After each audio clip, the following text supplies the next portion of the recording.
ये कहानी है दो दोस्तों की और उनकी दोस्ती की शुरुआत हुई थी अभी कुछ दिन पहले हॉस्पिटल के कमरे से, जहां पर वो दोनों एडमिट थे।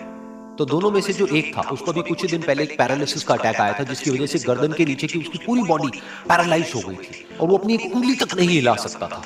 और पूरे दिन जो भी नर्स उसके पास में आती वो उसको एक ही बात कहता कि मुझे कोई ऐसा इंजेक्शन दे दो जिससे कि मैं मर जाऊं, अब मैं और जीना नहीं चाहता, ऐसी जिंदगी का मैं क्या करूं। तो उसका जो दोस्त था उस कमरे में, क्योंकि वो चल फिर सकता था, तो रोज सुबह और रोज शाम को उस कमरे में एक खिड़की थी, उसके पास में जाकर के खड़ा हो जाता और अपने दोस्त को बताता कि उस खिड़की के बाहर क्या चल रहा है। बिल्कुल नीला आसमान है, सफेद बादल है, हल्की हल्की हवा चल रही है और कुछ पंछी उड़ रहे हैं। एक बहुत ही सुंदर बीच है जहां पर कुछ बच्चे मिट्टी के घरौंदे बना रहे हैं।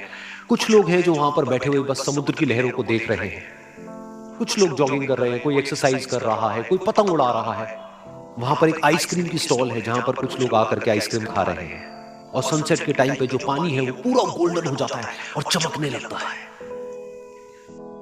तो शुरू में तो जब उसने वो सब बताना शुरू किया तो उसके दोस्त के ऊपर ज्यादा असर नहीं हुआ, लेकिन धीरे धीरे उसके अंदर जीने की चाह जागने लगी। अब वो सुबह का इंतजार करने लगा कि जल्दी से सुबह हो और मेरा दोस्त मुझे बताए कि आज यहां पर क्या हो रहा है। कुछ दिन तक ऐसे ही चलता रहा। फिर एक दिन जब वो सुबह उठा तो उसने देखा कि सामने वाला बेड खाली है। फिर उसने नर्स को बुलाया और उससे पूछा कि क्या वो डिस्चार्ज हो गया है। तो नर्स ने कहा कि आपको तो उन्होंने बताया होगा, उनके पास कुछ ही दिन बाकी थे और कल रात को ही उनकी डेथ हो गई।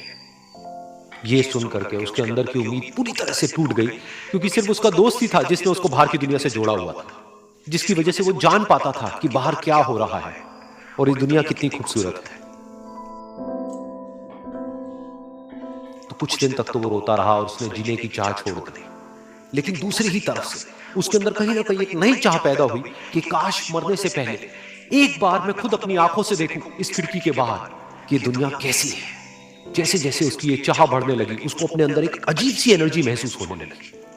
और फिर एक दिन उसने अपनी पूरी ताकत लगा दी और किसी तरीके से वो बेड से नीचे गिरा और पकड़ पकड़ करके किसी तरह से उस खिड़की तक पहुंचा। फिर उस खिड़की को पकड़ करके वो खड़ा हुआ और खिड़की के बाहर देख लिया। लेकिन खिड़की के बाहर देखते ही वो गुस्से से भर गया।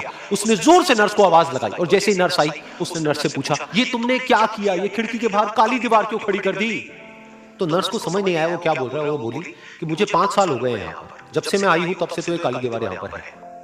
तब जाकर के उसको समझ आया कि उसका वो दोस्त उससे झूठ बोल रहा था। और उसने नर्स से पूछा, अगर ये काली दीवार पिछले 5 साल से यहाँ पर है तो मेरे दोस्त ने मुझसे झूठ क्यों कहा।